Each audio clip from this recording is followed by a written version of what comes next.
FORA.tv. The world is thinking. Let's go back to this idea of the negative use of IQ tests. And nobody really applied eugenics, which is the field that Galton founds, this field of human breeding.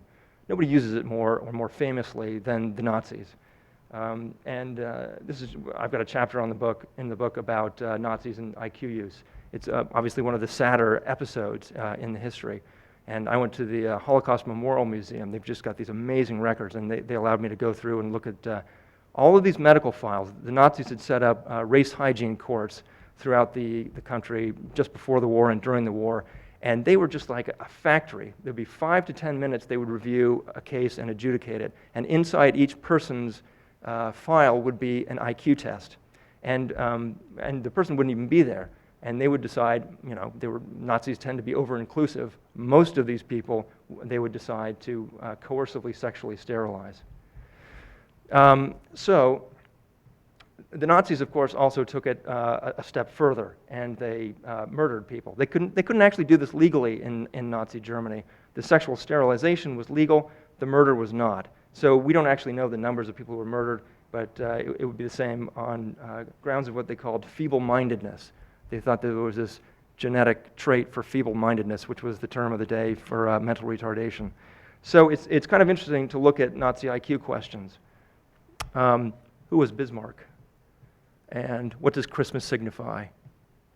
How much do 300 Reichmarks grow at 3% over 3 years? And then they'd give you, the Americans did this as well. The Americans had similar questions. American tests, you'll be happy to learn, even the eugenicists, they were better. The German ones, you got the feeling like a bunch of Nazi doctors got together over coffee and just thought, what should a smart person know? Who was Bismarck? Everyone knows who Bismarck is. This last one, soldier, war, fatherland, they'd give you a few words and say, make a sentence of it.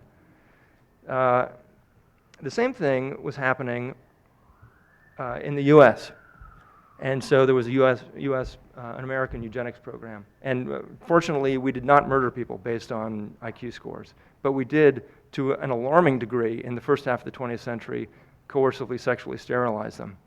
And as you can see here, California was just at the forefront. In fact, Sonoma State Hospital was, again, sort of like a factory, a forced sterilization factory.